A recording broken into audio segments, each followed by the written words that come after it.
30 de noviembre, fiesta de San Andrés Apóstol. Lectura del Santo Evangelio según San Mateo. En aquel tiempo, paseando Jesús junto al mar de Galilea, vio a dos hermanos, a Simón, llamado Pedro, y a Andrés, que estaban echando la red en el mar, pues eran pescadores. Les dijo: venid en pos de mí, y os haré pescadores de hombres. Inmediatamente dejaron las redes y lo siguieron. Y pasando adelante vio otros dos hermanos, a Santiago, hijo de Zebedeo, y a Juan, su hermano, que estaban en la barca repasando las redes con Zebedeo, su padre, y los llamó. Inmediatamente dejaron la barca y a su padre y lo siguieron. Palabra del Señor. Uno se pregunta, ¿no?, ¿qué tenía la llamada de Jesucristo? Que a quienes decía, sígueme, lo dejaban todo lo que hacían y lo seguían. Repasar la red es trabajo minucioso, que requiere atención. Y eso es lo que estaban haciendo Zebedeo y sus dos hijos.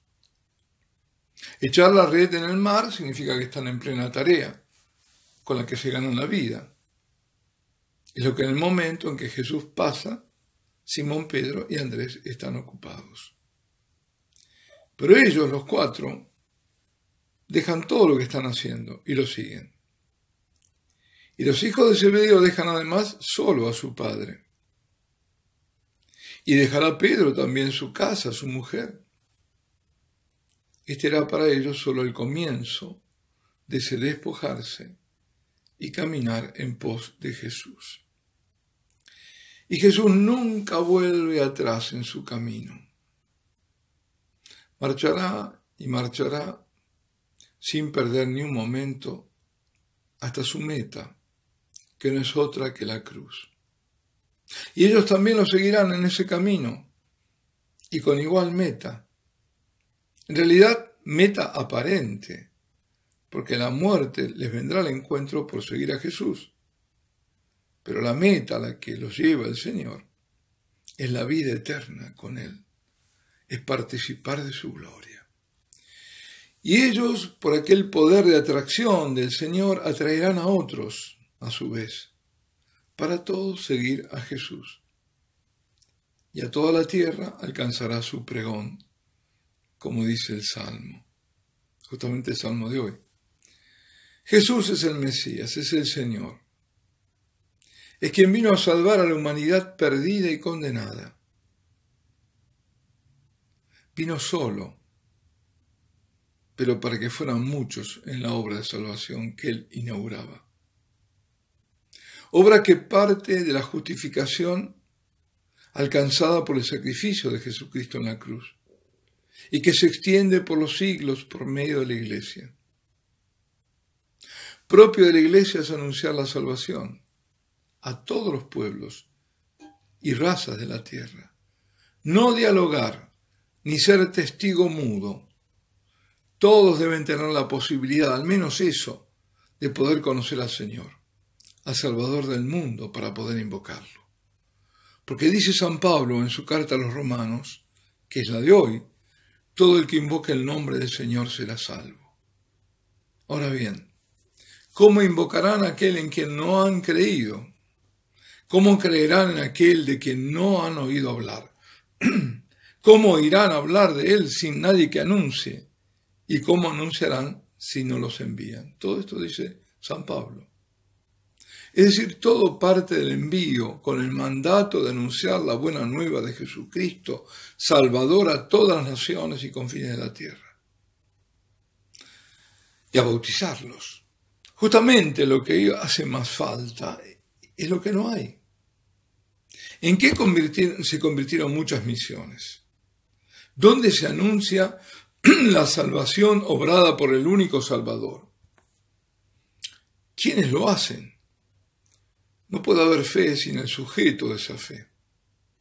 Si nadie anuncia a Cristo, ¿cómo van a creer en Él? Queridos amigos, qué gran responsabilidad de los pastores. Qué gran responsabilidad. Qué gran responsabilidad ante Dios y ante la humanidad toda tenemos los sacerdotes, seamos o no misioneros. La de atraer las ovejas al rebaño, que no es nuestro, sino de Cristo, y luego conducirlas para que se encuentren con Él. Qué tremendo es ver cuando el pastor, por ser falso pastor, se apropia de las ovejas, que no son suyas, se vuelve un ladrón, un mercenario. Y cuando en lugar de conducirlas al Señor, las llevan fuera de Él para dispersarlas y perderse con ellos, pero arrastrando a otros en la perdición. ¿Cómo no recordar la segunda carta de San Pablo a Timoteo? Siempre oportuna. Pareciera que el apóstol clamara, gritara desde el hondo de la historia de la salvación. Le dice a Timoteo, y así comienza: te ruego delante de Dios y de Cristo Jesús, juez de vivos y muertos, que ha de venir y reinar, y te digo, predica la palabra, insiste a tiempo y a destiempo.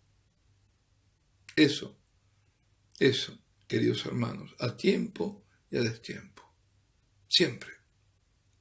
Pero ¿qué iglesia es la que deja de hacerlo y que se conforma con actividad social y por más loable que sea caritativa, cuando falta la caridad esencial, que es la de llevar a la salvación?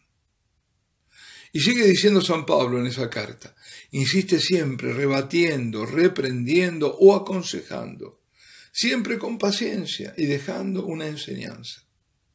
Y atención a lo que agrega, y decidme si este no es el tiempo. Dice, pues llegará un tiempo en que los hombres ya no soportarán la sana doctrina, sino que buscarán maestros según sus inclinaciones, hábiles en captar su atención. Cerrarán los oídos a la verdad y se volverán hacia puros cuentos. Queridos hermanos, y a ponerle nombre a los cuentos, ecología, etcétera, etcétera. Hoy recordamos a uno de los 12 apóstoles del Señor, a San Andrés. Andrés era hijo de Jonás de Betsaida, hermano menor de Pedro, uno de los 4 hermanos que aparecen hoy en este Evangelio, Pedro y Andrés, Santiago y Juan. Aunque no lo veremos en el alto monte de la Transfiguración, ni en el Getsemaní, es igualmente uno de los íntimos de Jesús, uno de los que le preguntan al Señor acerca de los acontecimientos que él estaba profetizando para Jerusalén y donde surge luego todo el discurso escatológico. Vemos la apertura de este apóstol cuando intercede por unos griegos que quieren ver al Señor. Es por los relatos que se nos presenta generoso, abierto, diligente. En el Evangelio de San Juan aparece como discípulo de Bautista, de quien también era discípulo Juan, el evangelista, el que cuenta. Recordemos el episodio en el que siguen ambos a Jesús. Rabí, ¿dónde vives? Venid y veréis. Es así. Según Juan el evangelista, Andrés, hermano de Simón Pedro, era uno de los 2, el otro era el mismo evangelista, de los 2 que oyeron a Juan el Bautista, cuando dijo, señalando a Jesús que pasaba, este es el Cordero de Dios. Y siguieron a Jesús. Y esto tiene mucha sustancia, porque esto de Cordero de Dios, bueno, si lo dijo en arameo, la palabra talia o talia significa tanto cordero como siervo, que sí que estaba aludiendo al siervo doliente de Dios, es decir, a Isaías. Pero bueno, lo dejamos. Luego de la experiencia de haber estado con el Señor, Andrés encuentra primero a su hermano Simón Pedro, y le dice, hemos encontrado al Mesías, que significa Cristo, y lo llevó a Jesús. Cuando nosotros somos conscientes de la presencia viva y real del Señor en la Eucaristía, cuando lo descubrimos por la fe, entonces verdaderamente nos encontramos con Él.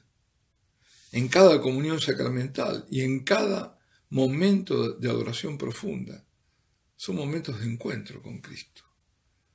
Entonces, no deberíamos callar y decir, con o sin palabras, que nos hemos encontrado con Él y atraer a otros ante su presencia. Esa es la misión perenne de la Iglesia, llevar a Jesús, que luego Él hará el resto, que es todo. Andrés es aquel que ante la multitud que seguían a Jesús y que no tenían que comer, le indica al Señor un joven que tenía 5 panes de cebada y 2 pescados. Sabiendo que eso no era nada, parecería que, indicándole al joven, lo estuviese invitando a obrar el milagro. Y este es otro ejemplo que nos deja este apóstol. Ofrecer el poco al Señor, indicarle, interceder por aquel poco, quizás de fe, de amor, que hay en el otro o en los otros, para que el Señor intervenga y obre el prodigio. Algunas tradiciones dicen que Andrés evangelizó en Grecia y Asia Menor, y que él murió mártir en Patraso, en una cruz en forma de X, por lo que se la llama esa cruz la cruz de San Andrés. Una nota curiosa, esa cruz en forma de X forma parte de la bandera del Reino Unido, la que llaman el Union Jack.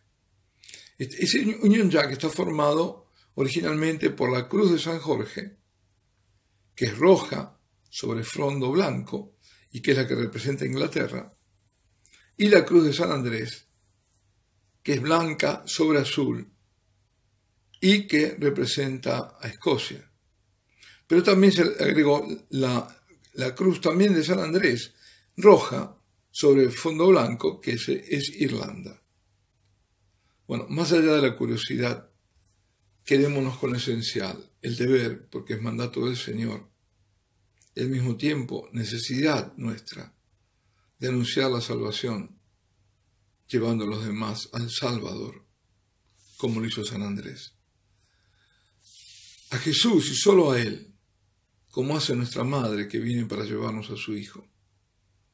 No dejar de interceder, porque nada está perdido si lo entregamos al Señor.